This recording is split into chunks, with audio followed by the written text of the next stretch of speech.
Hi, it is Midweek Extra. I'm Josh Sexton, joined on this wonderful day in Liverpool, wonderful sunny day after the Reds have won the Merseyside derby by Abby Rudkin, by Mike Kearney and by Dan Austin. A lovely room to react to, a lovely victory. Dan Austin, not sort of, I guess, classic Liverpool in a lot of senses, but, you know, a 1-0 win ultimately, another clean sheet against the Blues, our fourth win and clean sheet against them in the league in a row.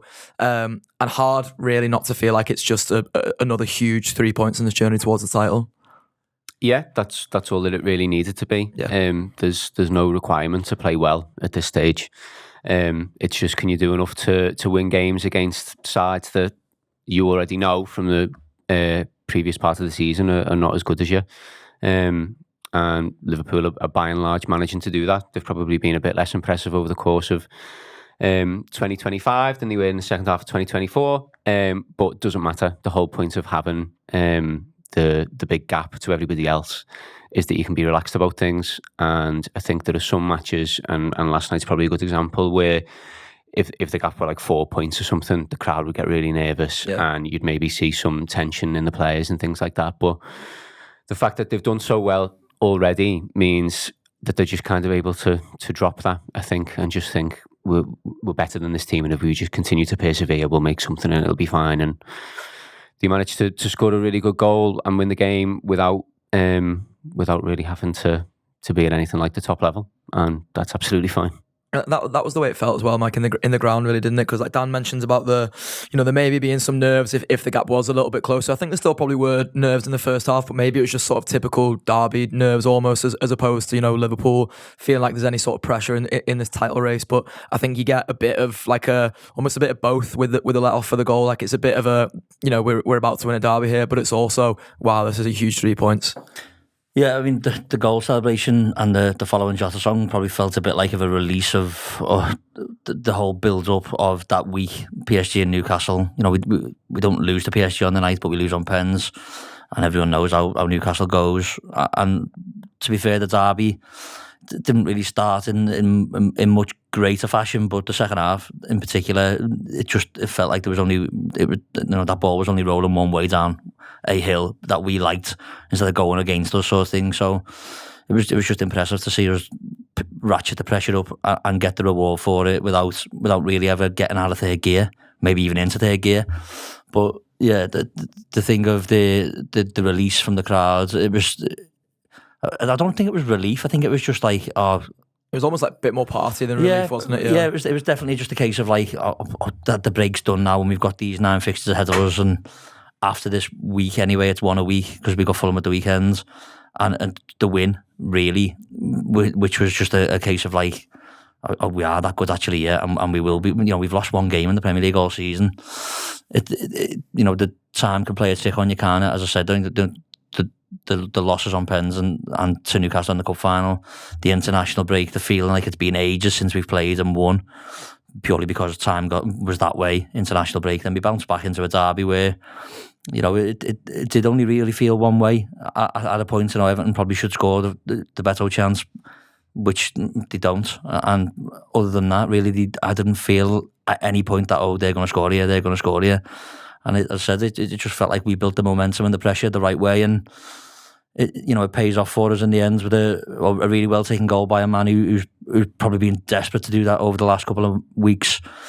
And it's as you say, everyone that was there felt it. Everyone that watched at home probably heard it.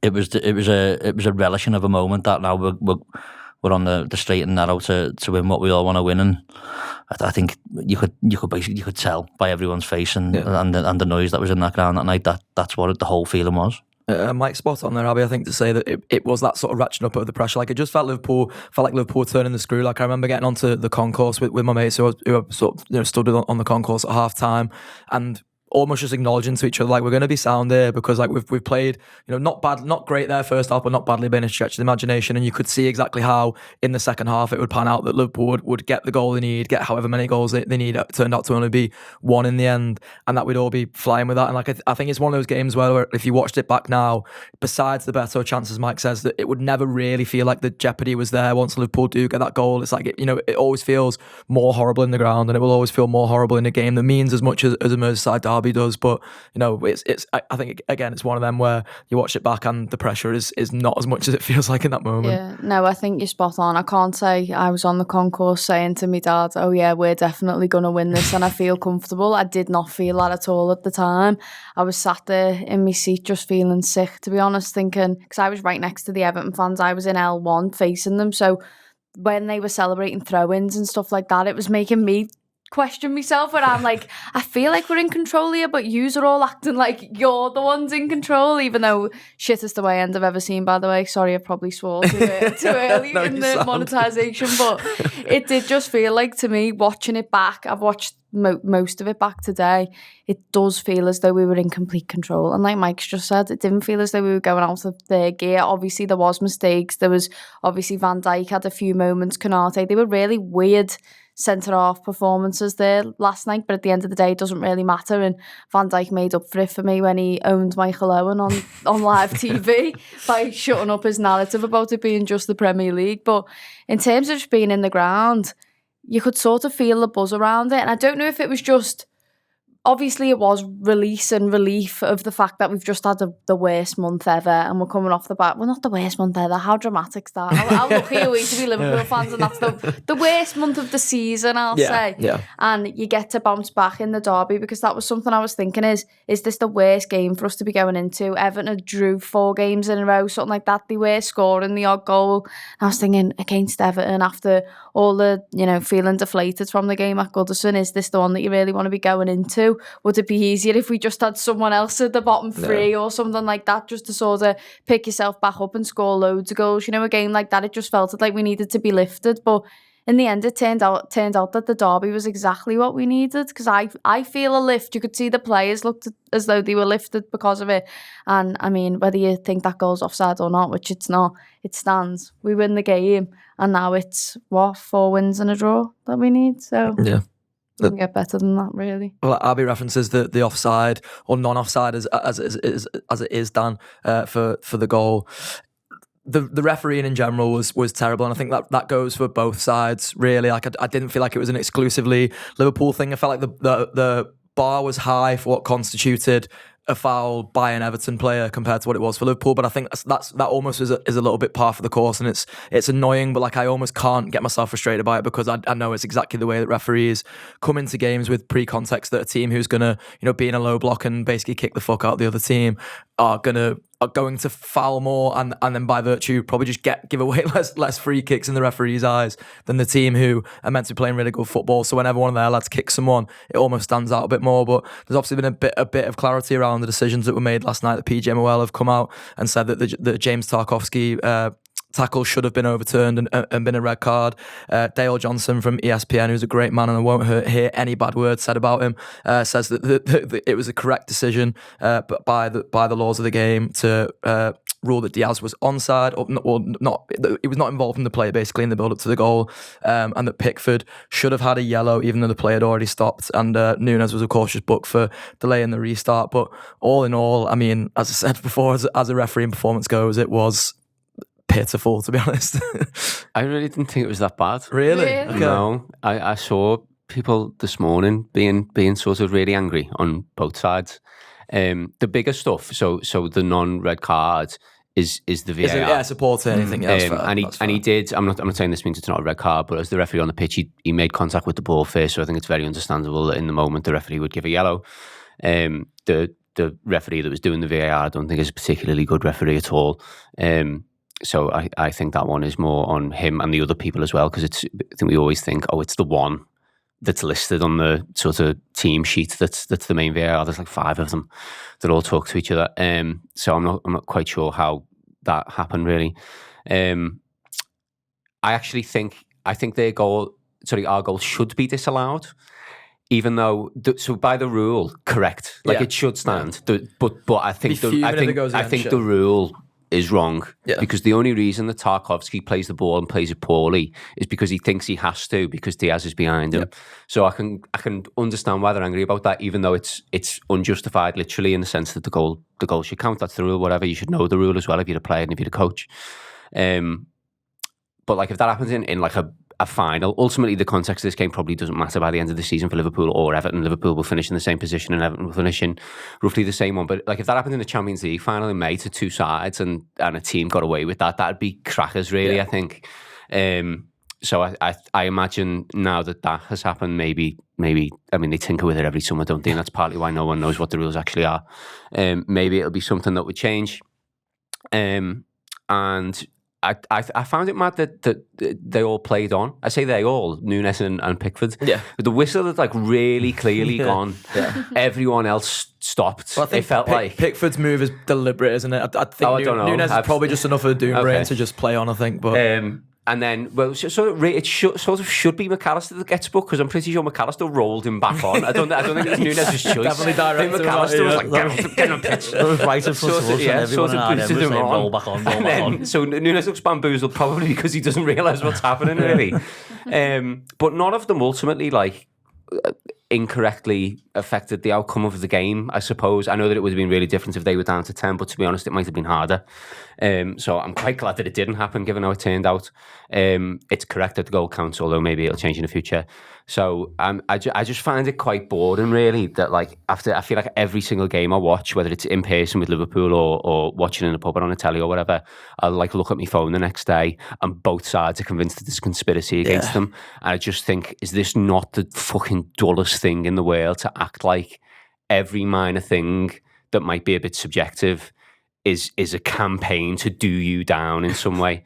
Like people referring to Liverpool probably winning the title as like on the back of referees and stuff, and I'm just like, you either don't think that and are just doing it like a child, or are have allowed yourself to be sort of radicalised in a really weird way, because they're really aggressive about it as well.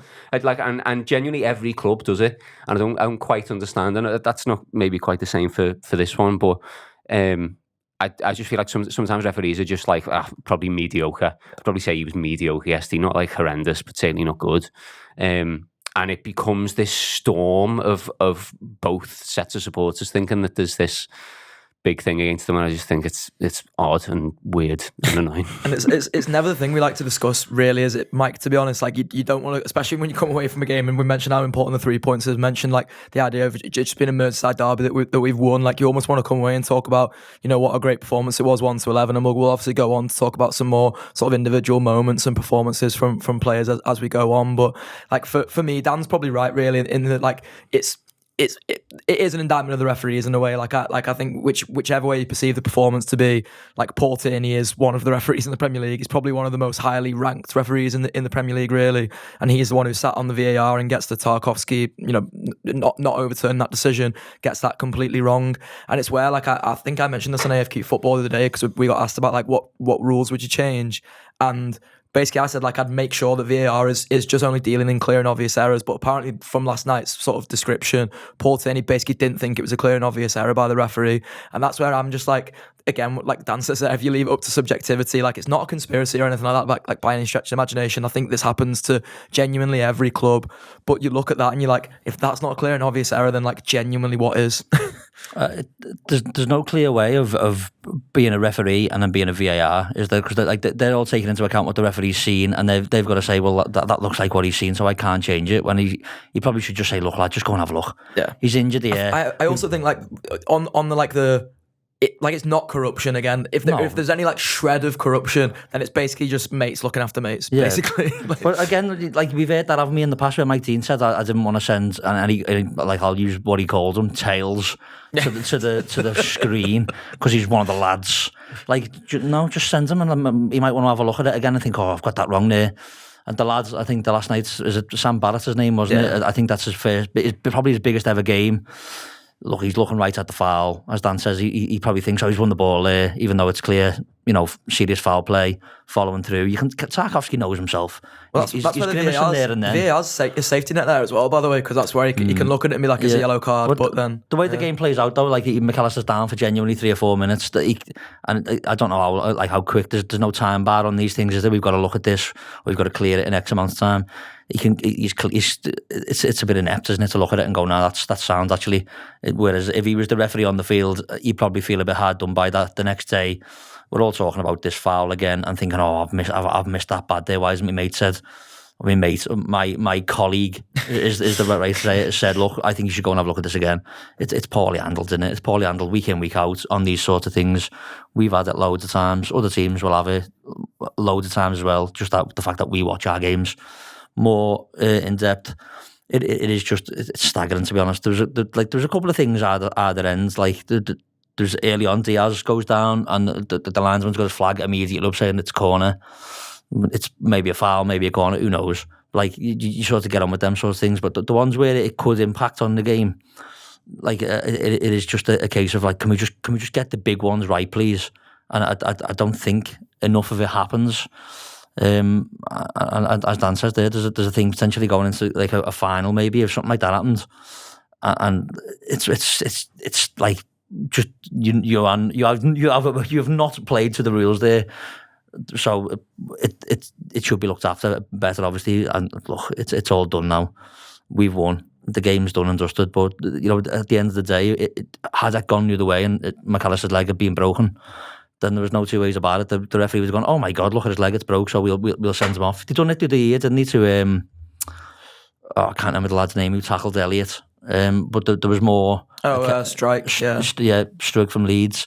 They more or less just sent him off when the referee'd seen the sort of damage, and people were saying at the time, "Oh, that's just a yellow, and it's only being given as a red because of what happened." But that's the nature of serious foul play, isn't it? And it's one of them. Like, McAllister carries on, thankfully, and everything's all good. Tarkowski ends up playing a role in the goal, so like we're all right with that, and it hasn't ruined the game, has it? But there's instances in the Premier League, definitely over the past few years, where things like that will sometimes happen, and you think, what is the point in this? Yeah, I guess the biggest issue I have with, like, just the refereeing performance, sort of in and of itself, Abby, is like I mentioned, that high bar, like, what constitutes a foul on a Liverpool player, and, like, particularly Mo Salah, to be honest. Like, I think it was just, like, came to the fore again last night, where I think actually Mykolenko and Gay deal with Salah quite well, and I don't think Salah plays that well either, really. But I think there's so many occasions on which Mykolenko is just, like, pretty blatantly fouling Salah, and we see it week in, week out, really. And Mike obviously says, and he's right to say that we'll notice these things more. Like, this could be happening to Semenyo at Bournemouth every week, and I don't watch Bournemouth every week, so I have no idea. But I'm watching Mo Salah every week, and I'm watching literally the same incident, basically, where Salah is being strong, he has control of the ball, he knows exactly where his man is because his man is behind him, basically manhandling him, and, like, the bar is so high on that. And I just think that's because referees must be coming into it with, like, I know they have, like, dossiers and stuff. I think Howard Webb might have mentioned this on the Overlap or something, but he's like, they do have dossiers which is like, this player is a bit more likely to go down, so be a bit more careful around him. Like, genuine, if there's a dossier which says that Mo Salah is likely to go down, I need them to revisit that, because if Mo Salah went down a little bit lightly under contact in his first season, he's been in Liverpool for 8 seasons now. Like, the proof is not in the pudding of Mo Salah being anywhere close to a diver anymore. If anything, he should probably go down way more than he does, and take that sort of contact where he's being manhandled a little bit more. Like, I should go down here because I might get the free kick. Yeah, well, that's where I get frustrated at, Mo, sometimes, because you literally see players have got him in pretty much a headlock, if not his arms are locked behind his head almost sometimes.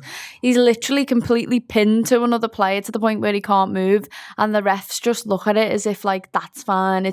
You'll get the whole thing of, oh, well, it's still a contact sport, like, it's fine. I think there's this sort of narrative that Salah, this is what I've heard from Evertonian friends that I have, is they think Salah, like, leans back into people. There was always that narrative around Harry Kane, which he did used to do, where he'd literally, like, jump up and lean back into people to win the foul. But Mo is literally gripped onto, can't move. And there's times where I've just thought to myself, just drop to the floor. Yeah. Do you know what I mean? If you have to throw him with you to get yourself to the floor, just go to the floor, because it's not fair. It's not on. And I don't know if it's the whole thing of, like, the refs and VAR are obviously human, so you're gonna have, like, opinions, you're gonna have things about certain players where you're like, right, he's just gonna dive. But like you said, maybe Mo did used to do it really early on in his Liverpool career. There was times where he'd go down really easy in the box, and obviously Salah's one of those players that's going for big records and he wants to score penalties and stuff like that. So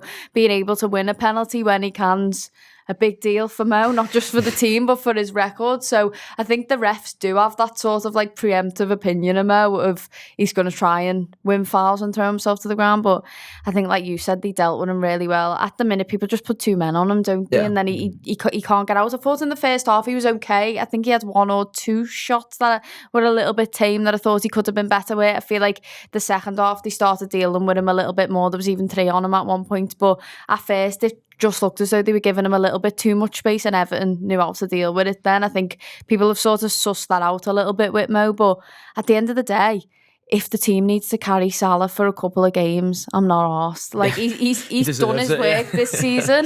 And obviously, like, Haaland's probably out for 7 weeks now, something like that. So the golden boot's probably going to be Mo's. So if Salah wants to have a bad game, he can. Do you know what I mean? He got the work. From what I was looking, I can't remember which one it was, but on most of the player ratings I seen, he got like the worst rating out of all of them. And I honestly don't think he was that bad. Probably still gets a goal as well, by the way, if it's not for a bit of great defending by Branthwaite. Like, Branthwaite literally goes full length to stop him. He's tapping it in, isn't he, from that Pickford save, if we're all honest.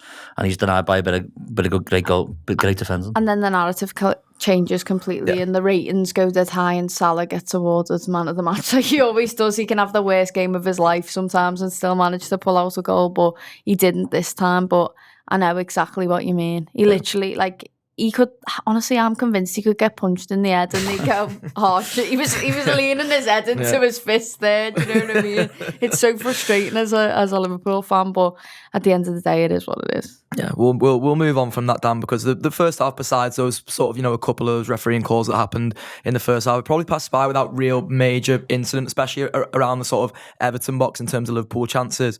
Beto as a couple, though, the first one that's offside, which I think is a bit of a warning, and I think Van Dijk defends lazily, to be honest, by Van Dijk standards. And I think there's a little bit thing, like Adam Mealy mentioned it on the ratings show earlier, where he thinks like Liverpool just lost a bit of momentum after the whole Tarkowski and McAllister thing, which is maybe some merit in, really. But what Van Dijk does for Beto's second chance that he hits the post with, like, I'm still confused about now. And I think, like, we'll obviously, like, because Van Dijk makes so few of those mistakes, it's so out of character for him to do those things. It almost is more accentuated when it's him that's doing them.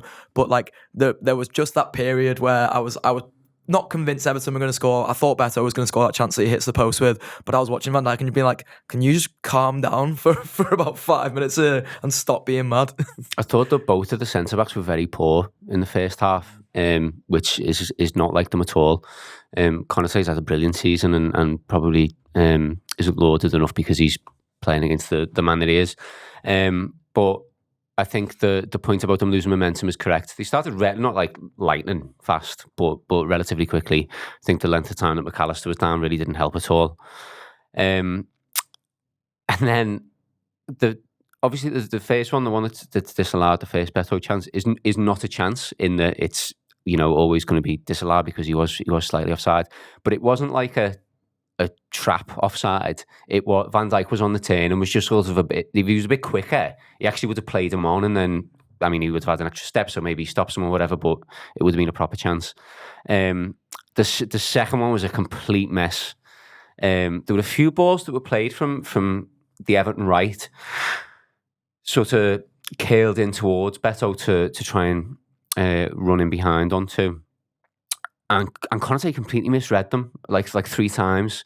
He was in control. He had like 2 yards head start. Beto wasn't particularly quick. No. And he was just misreading the bounce and the movement of the ball. And then Beto was able to pick it up. A couple of times he brought someone else into play. And that's what happened for this one. Yeah, what Van Dijk thought he was doing, I don't know. You've seen him sometimes where you think, I wasn't great for that goal there. I don't think I've ever seen him just sort of flail at thin air in that way.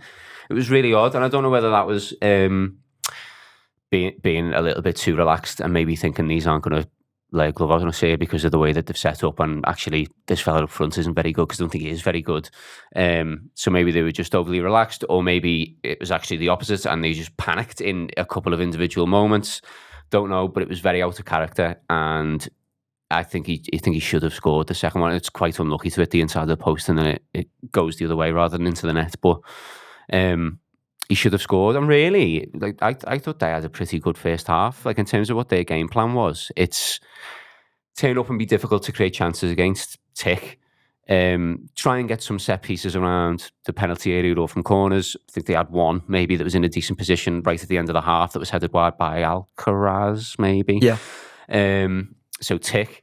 And try and play better win over the top if we can. Just on a bit of a mad break. Tick. They did it once. That would have been a goal. So I think at half time they would have been quite pleased with themselves, really, because that went about as realistically well, given the gulf between the teams, which their own manager had referenced beforehand. And then it felt like after half time, I think the players and crowd, crucially as well, came with a bit of a, we're not having this. This isn't good enough. Let's raise this now. And I don't think it was a surprise, given how the first couple of minutes of the second half went, that it only took 10 minutes or so for Liverpool to then score. Yeah, Mike, I wonder, because Dan mentions sort of complacency there almost, and if you're going to sort of try and microanalyze what Virgil was trying to do in that moment, I almost wonder whether he's trying to like anticipate more contact than Beto. Or maybe that's the thing that Konate struggled with as well throughout the game, was that like I expected Beto to be a bit more of a bruiser almost, and actually what you found he was doing more often than not was waiting for the ball to drop and being maybe like a yard away from the ball and then almost springing onto it for the second bounce of it. And it just seemed like for the first half especially, I think they both grew into the game really, Konate and Van Dijk. I think you can actually say Konate has a good game in the end. I think Van Dijk I'm sort of indifferent about by the time the final whistle blows. But I think 1 to 11, there's no one who's like terrible on the pitch by any stretch of the imagination. But I do just wonder whether they're almost like Beto's going to just run into us here and try and create contact and try and make fouls and try and go down and that sort of thing. And actually Beto was just a bit more clever about it in the first half. Yeah, I think we played him in February, didn't we, where he was a little bit more physical, you'd say. And I think Konate in particular in that first game probably struggled a bit more with Beto. In that experience, and so they probably thought, we do have a little bit of a pre sort of judgment of this is going to be a battle. Just win that battle and we'll be fine. Oddly, it wasn't like dead windy, but sometimes the wind would swirl around our ends in front of the Kop. And I think the Beto chance where he hits the post, I think Konate's header, like he sort of, I don't know if he reads it properly because of the wind or the flight of the ball or what. He's just not in the right position, whatever.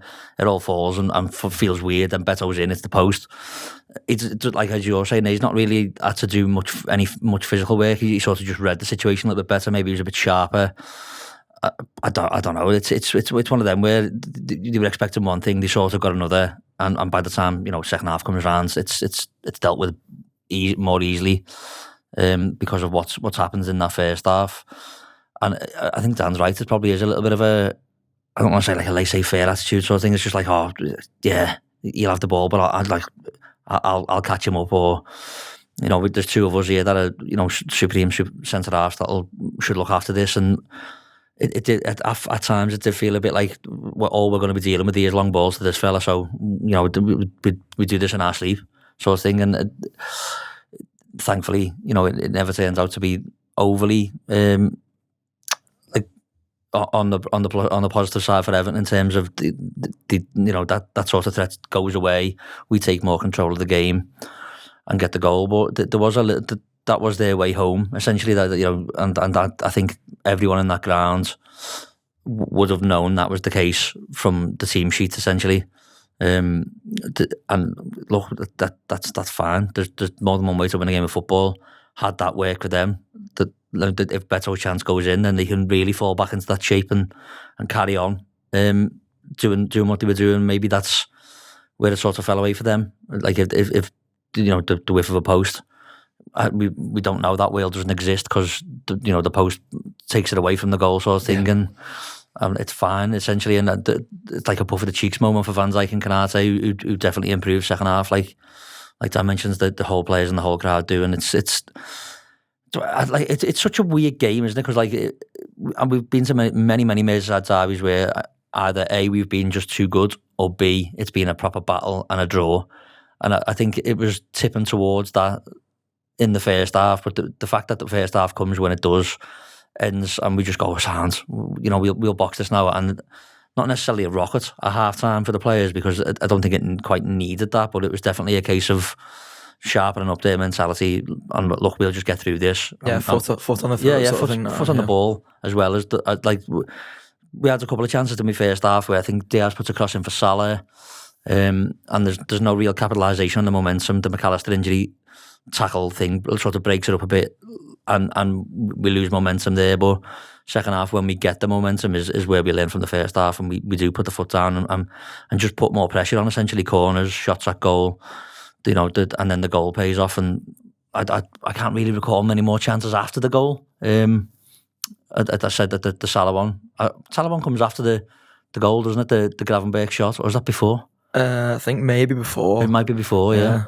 So we definitely sort of had that. If we needed to score 2 goals, we probably could have scored 2 goals had they equalised.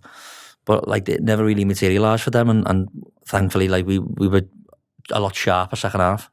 I think it's again where you sort of see almost resilience from the players. I don't know if it's me sort of almost trying to look for positives, because as Dan mentioned, I don't think it was it's not a classic Konate and Van Dijk performance. You're not going to look back on that game and be like, oh, that was an amazing clean sheet where these 2 centre-halves were absolutely brilliant, but they both just grow into the game. And I think that's the case for a couple of them. I think some of them start from a higher base probably than Konate and Van Dijk start from, but I think it is sort of, symptomatic of a team who are just so supremely confident, really, but it's more confidence in their own ability, this is all going to be all right. And I think that was why I was so reassured at halftime, really, when I went down on the concourse, I was almost this is just going to be all right, because most of the time it is, and these players are brilliant and they just seem to find a way. And I think by the end of it, that's where you end up with all of them. That's why I said 1 to 11. I think everyone is just sound, really, from the game, and there's a couple who are brilliant who we'll come on to talk about. But I think with Van Dijk and Konate in the end, they just get themselves to a place just almost on that level of resilience. Yeah, I think Van Dijk and Konate have always just been those confident players. I think that's exactly what you've wanted to see from them, and they've always done that, especially Van Dijk. Like we've said,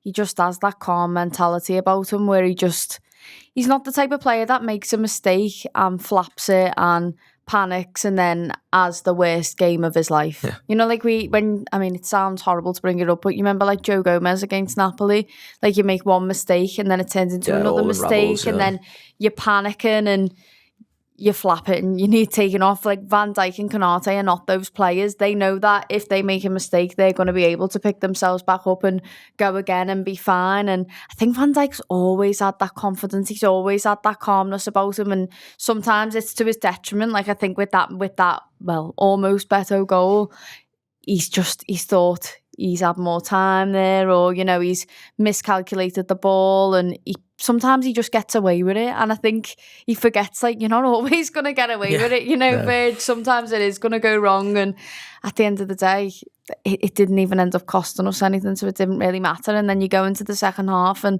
we were just solid. They couldn't really get back into the game then in that second half. I think we definitely look like the better side 100%, and then there's players like Jota who've been struggling for a while now with injury. I literally thought Jota was probably done now in terms of not being able to recover back from an injury. I thought the number 9 in terms of who was going to start was going to be a massive gaping problem. I didn't know what was going to happen. I didn't know if we were going to have Gakpo and then Diaz through the middle and then obviously Salah. That was the only reasonable answer for me, of start your best, even though Diaz isn't perfect in that 9 position, because Jota had just fell off the face of the earth and Núñez just wasn't doing it.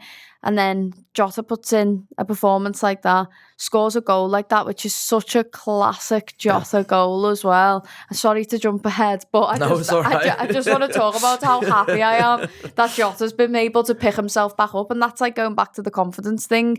These players are able to just not let the heads drop. You know what I mean? That's one criticism I've had of Núñez in the last couple of weeks, is when he has a bad game, his head drops. But most of these players have been able to just pick themselves back up. Something goes wrong, really bad month, and Jota goes and does what he does, which maybe you could argue it could have been offside. If it was up to me, I wouldn't want those goals to stand, but it does stand. It is the rules.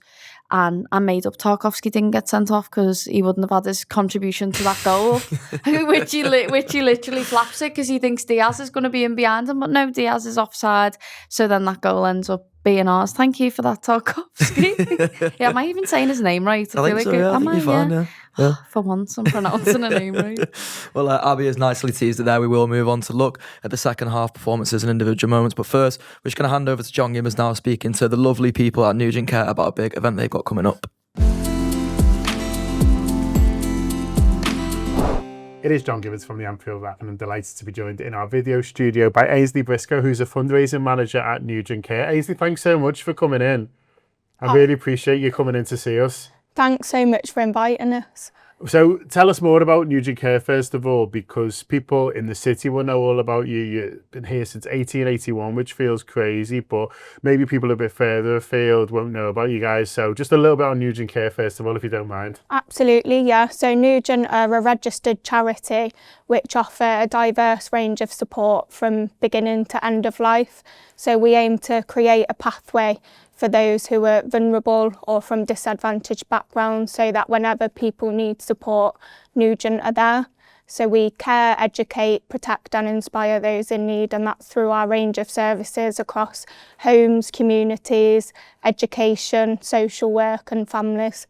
And it's amazing to think just how many people you must have helped. I don't know if anyone's ever tried to work it out. It's almost impossible because it's close to 150 years now. I mean, that'll be some celebration in a few years when you do that. 150 years of helping people in this city and beyond. It's phenomenal to think how many lives you guys have touched and how many families have benefited from your service and how many sorts of lives have been improved along the way.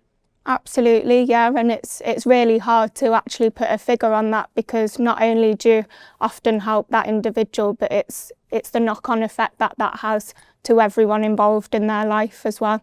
Well, we're lucky to have you in the city, and we're so fortunate to have you guys sort of supporting people. And it'd be nice to know a little bit more about current activity, about things that you're doing sort of at the moment in particular that you'd like to highlight. Absolutely, yeah. I'd love to talk more about our Future Now, which is our new charitable pillar of Nugent. So again, it's focused on that pathway of lifelong support and being that person that's there and that charity that can really improve the lives of those that are vulnerable. So not only Nugent, but our Future Now is focused on 5 strategic key priorities, and they span across accommodation, which is having a safe space. So that's anything from those fleeing domestic violence, those transitioning out of care, homelessness, or anyone in a vulnerable position. Yeah. We also focus on poverty alleviation, so tackling all forms of poverty, whether that's through our food pantry, our crisis fund, our hygiene hub. So a real variety of different community initiatives. We also focus on employability, so equipping young people or adults with the tools and resources they need to go on and have skills and go into employment, and improving the quality of life really for not only those we support but our colleagues at Nugent as well. And then lastly, making memories, so that's providing really positive experiences for those that may have suffered significant levels of trauma or from a disadvantaged background. So they're our main focuses, which you'll notice weave in and out of everything that we do. Yeah, and it covers so much from, just hearing you sort of talk then, and there's some aspects of it that's just, giving people a little bit of a help up when they need it, and if someone's down, then sort of helping sort of lift them up, but then giving them skills so they can do some work themselves to improve sort of their situation and then create some memories on the way. It really is, it's a full sort of support package that you guys are trying to offer people, whatever it is whatever stage they're at. Yeah, absolutely. It's almost like tackling those systematic barriers and that intervention for everything to work together to have the best outcome.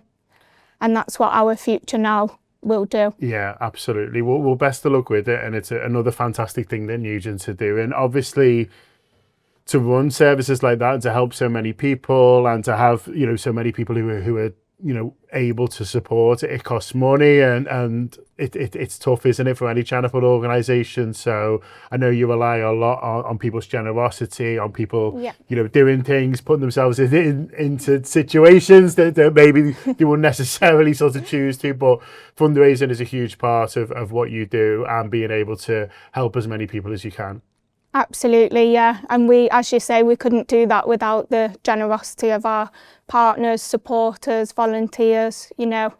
We have part of our services are funded through local authority, but there's a large part of our organisation which is solely reliant on fundraised income and partnerships as well, which is how our Future Now will develop. So it's funny you say putting them into situations. We've just had a group that have come back from the Arctic Survival Challenge. Wow. Yeah, so, I'm glad you didn't rope me into that. well, Maybe that's watch this that. space.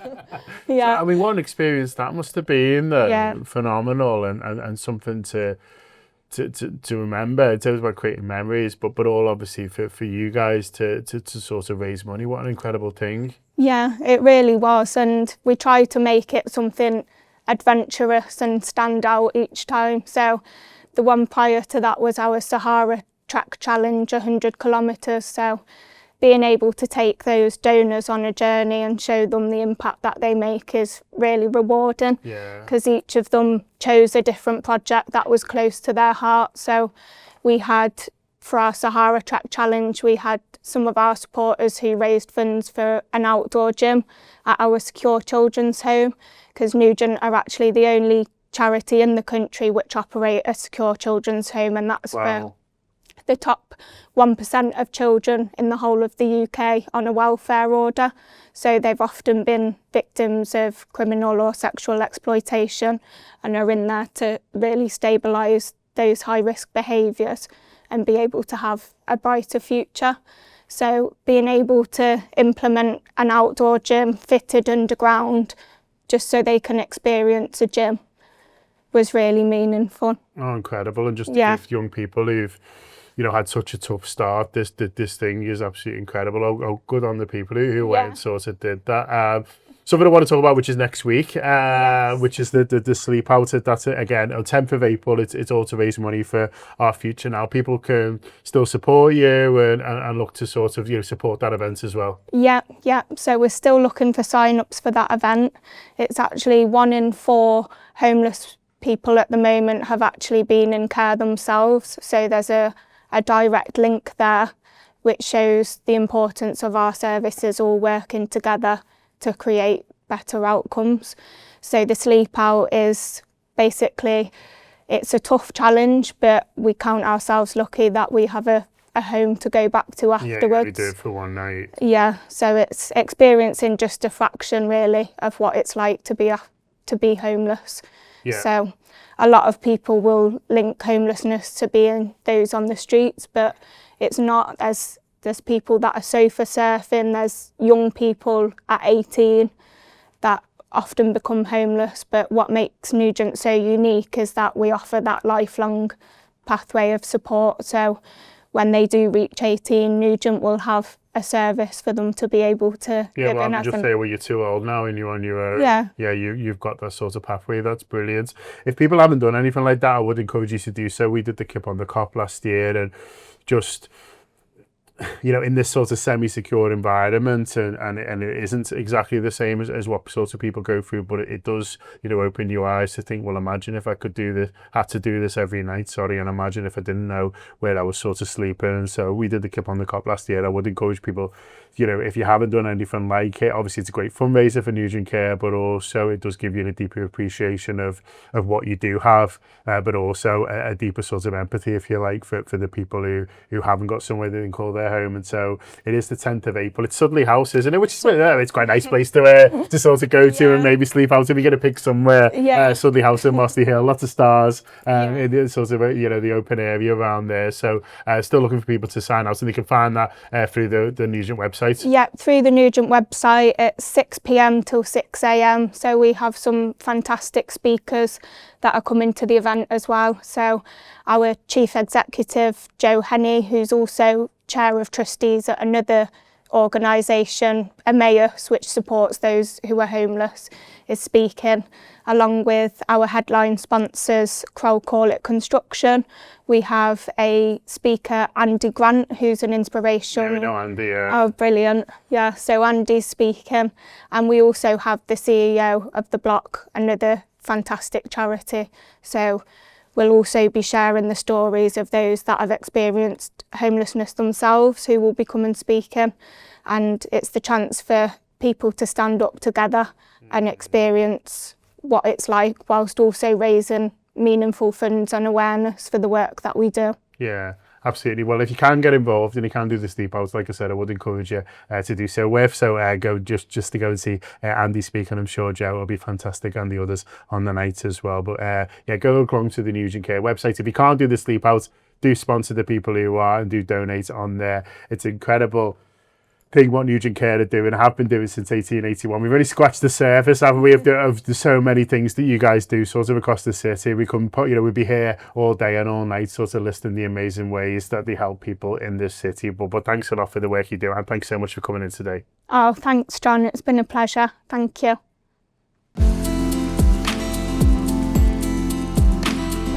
We'll move on to the second half then, Dan. Abby sort of talks about the Jota goal there. It's such a quintessential Diogo Jota performance, I think, where first half he was probably the player I was most frustrated with.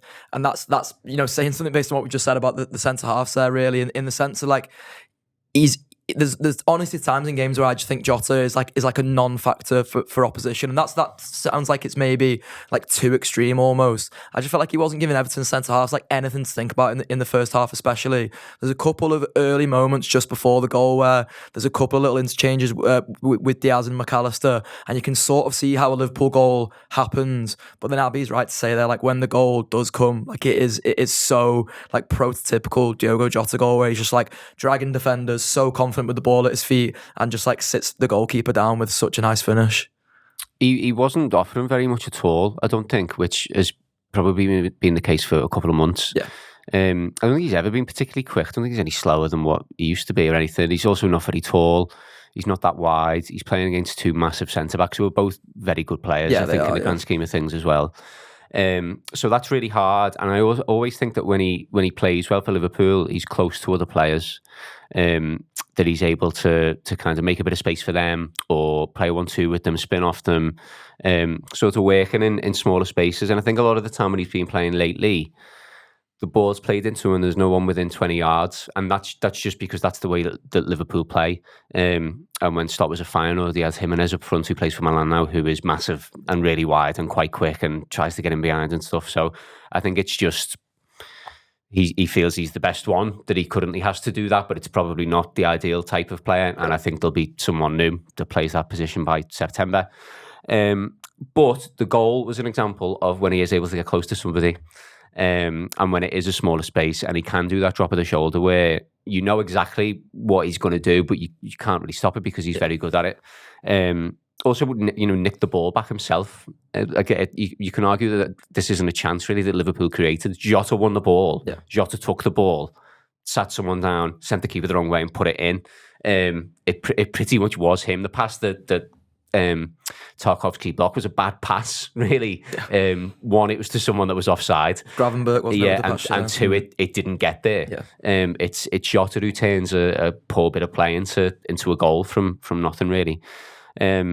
Over the course of the season, there are quite a few Liverpool players who you'd say, I think he's had a good season, but not like a brilliant one, which is quite odd because they're going to win the league at a canter. But what's crucial about them is they've got loads of players. They've got an enormous squad, Liverpool, especially compared to like Manchester City now or something like that. And all of them have made crucial contributions, even if they haven't played that much. Or even if when they have played, you think, you know what, he hasn't really had a very good month, him, or whatever. So Núñez, for example, had the game at Brentford where he completely turns it into something else. And, they're not many kind of big sort of, God, that was a memorable day. I think that's probably the biggest one of the season so far for Liverpool. And Jota at the start of the season scored quite a few when he was regularly in the side before he got an injury again.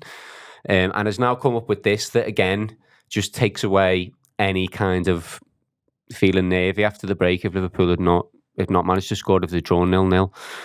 And it was, oh God, they lost the final before this, and before that they got knocked out of the Champions League. Is this all falling apart? Like, no one should have done that, but some people would have. And by making this crucial contribution in a game when he was not playing particularly well, he stopped all of that. And I think has set a tone for what comes after that's extremely helpful. And it means that, certainly over the past month or two, but it was going on at the beginning of the season with players like Szoboszlai, there'll be just 2 or 3 at any given time that for whatever reason Liverpool supporters are determined they're absolutely useless and can't contribute anymore and shouldn't really play ever again. Happened with Szoboszlai, happened earlier with Robertson as well. It's happened probably lately with him. Nunes is maybe a sort of unique case in that because it comes and goes much more rapidly. But there's lots of players who've had periods like that throughout the course of the season where for whatever reason people just determine can't be bothered with this one anymore, doesn't do enough. But they're all really good. It's just that they play alongside some incredibly bizarrely consistent players who are also the best in the world in the positions. So therefore, sometimes it can look like they're not quite at that level. But you don't need everybody to be at that level all the time. What you need is for competent, smart people to make crucial contributions. And Jota very regularly has done that for Liverpool in his time here. Yeah, Dan's spot on there, Mike. Like you almost wouldn't be surprised now if the floodgates open for Jota a bit as well. Like he is one of those players who I feel like when a goal happens, the floodgates do open, and you could like rightly see a scenario here where Abby mentions it's 4 wins until we win the league now. Where if it is 4 wins in a row, Liverpool go and get Diogo Jota makes a contribution in all of those, and it's funny because I think that's where you do see like the fickle nature of football a bit. Like I'm pretty sure I've criticised Jota at times this season. Like Dan mentioned at the top of his answer there that he's probably not played really that well in a couple of months. I kept saying it's probably since October really, besides Forest away where he obviously makes a telling contribution when he comes on, since he really sort of impacted a game in a holistic way. Now, like after last night, you could see a scenario where he does start to impact games a little bit more because he has that little bit of confidence in himself. And Abby mentioned before that almost that little bit of like, resilience. Here's my moment. He gets to do his big get on me in his celebration as well. Tweets about Merseyside being red today, which I love too. And that's what you want for Diogo Jota. Basically, like I completely agree with Dan that he is still a footballer who can make telling contributions, and I think he can make them for years to come at Liverpool. But he almost just needs to just come to the party sometimes, and I'm glad that he arrived at the party last night. Yeah, it is quite funny in a way, as Dan was mentioning about the players sort of being on and off the boil, and then someone will just do the business and take the pressure off the others not doing it. Like Salah's not scored for a couple of games now, but he'll probably pop up with a win, say at West Ham, or like 2 goals and an assist. Because there was a long stretch of the season where Salah was going goal assist. 2 assists, 2 goals.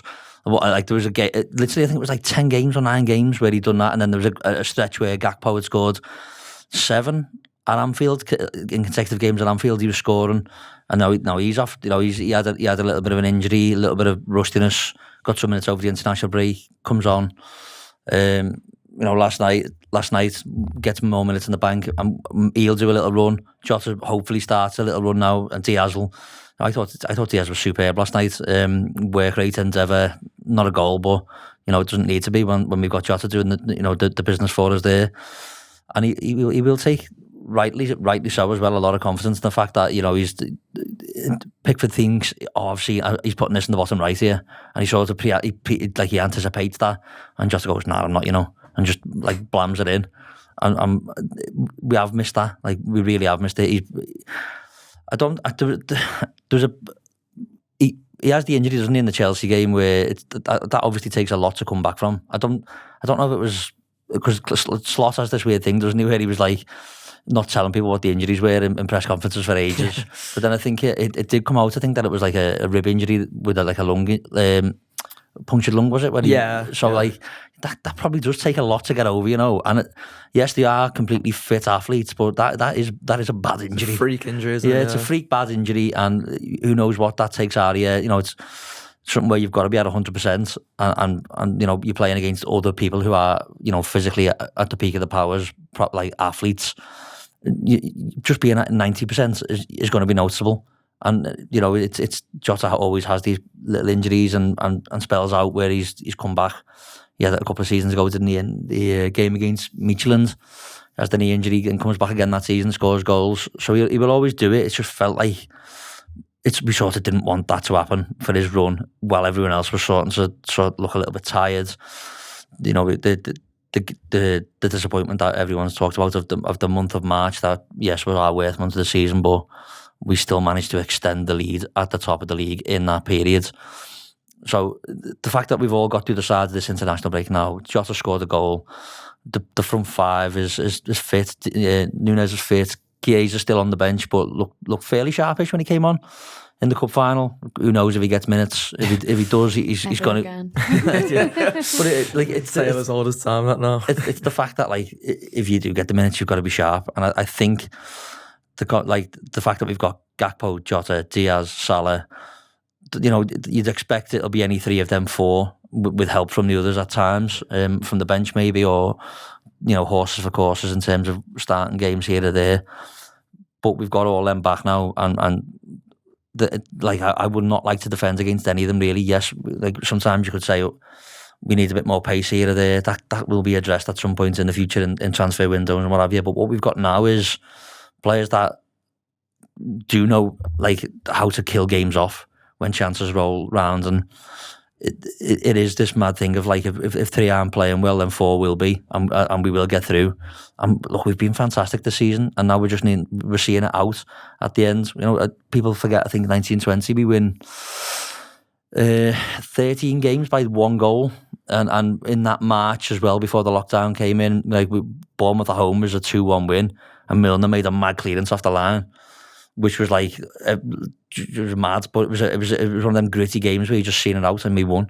And if we can, we're in a position now where we've got 12 points clear, 13 to win, but I don't think it'll take that much. Arsenal haven't won 9 games in a row, which was what they were required to do from this round of fixtures that's just gone. They haven't done that 9 games in a row for 20 years or more, so they're not and they'd need to do that while we're losing 4. It was just like, come on, you need snookers. Let's have it right. He should be concentrating on Europe, and he probably will. And we've just got right back on our horse. I'm brought another member of the front 5 back, and he scored the goal. And if what I'm trying to say is that it felt mad, didn't it, to feel disappointed about March? But yes, we did go out to competitions and lose a final, and I think that's what everyone else is jumping onto that and advantage. Liverpool might be wobbling, but. No, we're allowed a little drop of like a point here or there, and it's fine. And everyone seemed on the game last night, and the confidence that we'll take from that. And I think what you mentioned before about the noise and the feel of that ground, I think we felt it, so the players did as well. And I think we'll see that sort of shackles coming off a little bit in terms of the mentality of like, well, we've won that now. There's 8 games to go. We'll just do the same again. Yeah, absolutely. Yeah. It is a big confidence boost for Jota. You have to feel like Abby. He gets player of the match from Sky as well. I was just having a look at it there because there's probably a couple of other candidates I'd have put ahead of him, but obviously he does make the telling contribution. But I want to sort of shout out some of those other candidates because I thought Luis Diaz was phenomenal, and it's almost a shame really that like what he does for the goal doesn't count in a goal contribution. But then maybe if it did, it would have got called for offside because he comes away from the game without a goal contribution. But I think he's just so positive and so I almost don't want to say direct because he's not like. Again, me and Adam talked about this on the rating show before, but like he's not like a Sadio Mane where it's going to be like constant vertical runs and like running at pace into the box and stuff. But I think what he did was almost just cause chaos in Everton's defensive and midfield shape, like where their 2 banks of 4 were. Diaz just kept like nipping in between his sort of 2 men on the right hand side of the Everton team and just finding a way to like make little interchanges. I think he's probably my man of the match in the end. But then I think if Curtis Jones was sat here, I'd probably struggle to make a case against him as well because he comes in at a completely unfamiliar position for him and is brilliant to the point where that clearance at the end is genuinely probably as big a moment in the game as Jota's goal. It's such a good clearance for him to make. So there are a couple of candidates there in the end on the sly. Yeah, there was so many. I mean, obviously Jota's going to end up getting it for getting the winner for Liverpool, but I thought Diaz was unbelievable. Yeah. I feel like we haven't seen that Diaz for such a long time, and like Dan was saying before, it is so easy for us fans to just start turning on players a little bit when they have a little bit of a dip in form. I'm definitely guilty of it because I'm so easily influenced by what other people are saying to stress me out. So people at the start of the season were constantly saying, I just don't know what Szoboszlai's sort of given to us, and I'm watching the game like, yeah, he is a bit like the weak link. You always and then start to watch it with that perspective. Yeah, you start to watch it with that perspective, and we've had it with a few players this season, and Jota being one of them. And I've said myself, I thought that he wasn't going to come back from injury and be able to, pick himself back up off the floor. I've had the same with Diaz where I must just sound so fickle, but I've had moments where I've gone, Barcelona are offering some money for Diaz there. Maybe we could go and get him, or maybe we just should go and get Anthony Gordon and put him on the left. That'd be good. And you start making these plans for the future in your head as you start to think these players are starting to phase out and not be good enough. And he showed yesterday that he still has all that quality there, the energy that he still holds, and just his ability to get past players sometimes is just unbelievable, and he just creates stuff out of nowhere. Sometimes I was noticing last night, I've missed that. I've missed that a lot. And then Curtis Jones, another Scouser at right back. Which one's better? I don't know. Ask me in the summer and I'll tell you which one I prefer. But I thought that was brilliant from Curtis, and I did think he needed to be on the pitch no matter what, where he was put. Just get him on the pitch because of the way he behaved at the end of the Goodison game. Just he has that fight. You want a Scouser on the pitch in the derby, don't you? You want someone who gets it like we do, and obviously he proved that in the derby at Goodison, that he cares so deeply, and the fact that he was given that opportunity to play at right back. I don't know what that says on how Slot feels towards Quansah. I don't know what probably just not as a right back, really. Well, I guess so. But he's had a few solid performances there, though, I've thought, as of late. So I thought it was slightly harsh on him, but at the end of the day, we've got the best midfield in the league in Gravenberch, McAllister and Szoboszlai, that it's hard for Curtis to find anywhere to get in, and that was an opportunity for him to play there, and he played so well. And like you said, that's as good as a goal, that clearance that he does at the end of the game.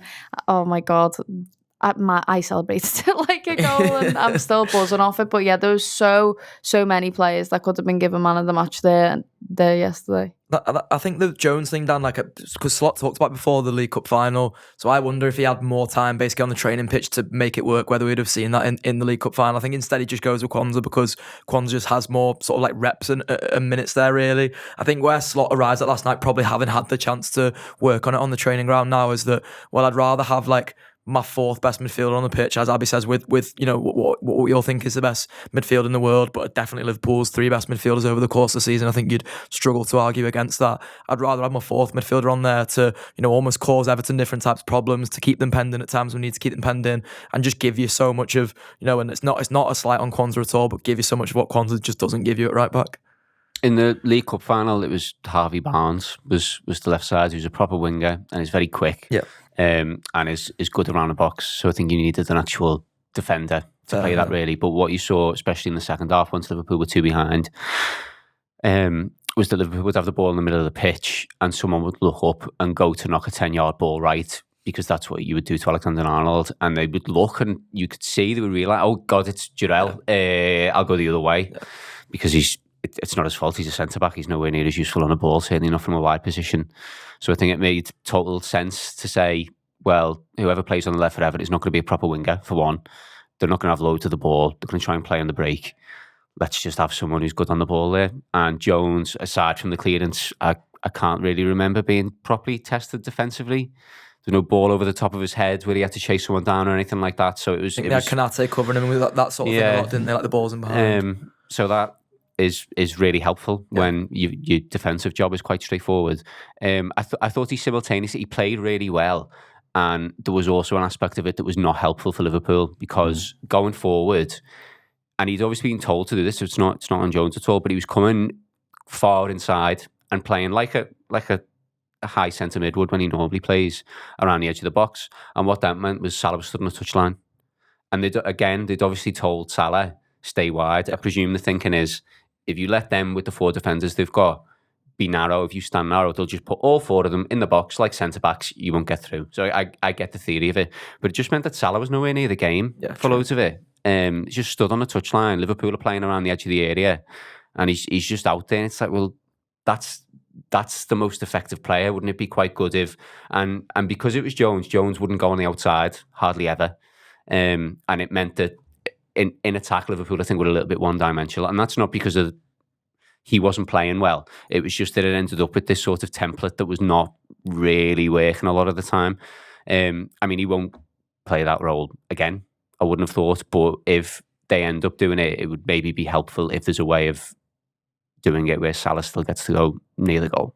Yeah, that was what was interesting with it, Mike. I think like he probably is one of the best performances on the pitch for me, because it's so unorthodox. And I think Dan's right there to mention that it was all sort of instructed, like how unorthodox he had to be in the game. I do wonder if there's some adaptations they make over the course of the season. There's every chance we might just see Conor Bradley come back in the weekend, and it's all sort of forgotten in that sense. But it's it again feels like testament to me that, you know, Slot is able to change so many of these things on the fly. Like, he's made so many good decisions around personnel and positions and things this season, whether that's been, you know, just managing to simplify a player's position in the case of the likes of, you know, Gakpo and Gravenberch and even Trent for, I think, a lot of the season, really. But then also when someone else had to fill in somewhere or even just do like a slightly different job somewhere.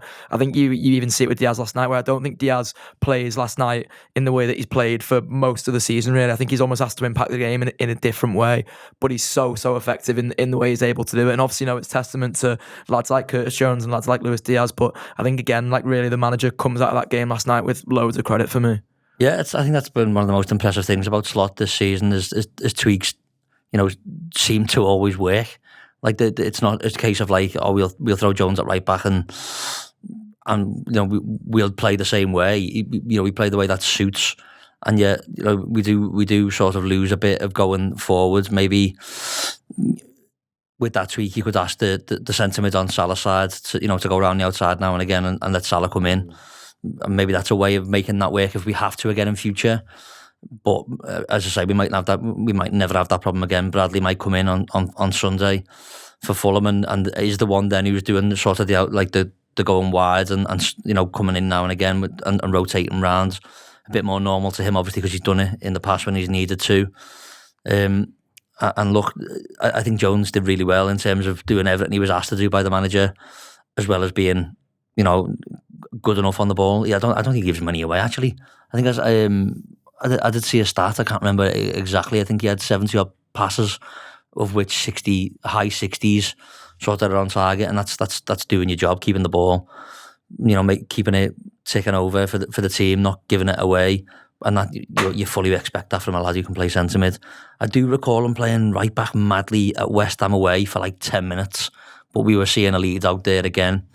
I think there was a League Cup game last year, wasn't there? He did the Europa League. Was it Europa? I think he's done it about 3 or 4 times, but not for like 18 months. No. And in a different shape. So this is still very new. Yeah, it's absolutely new and not 90 minutes. I don't think he's ever done it for. No.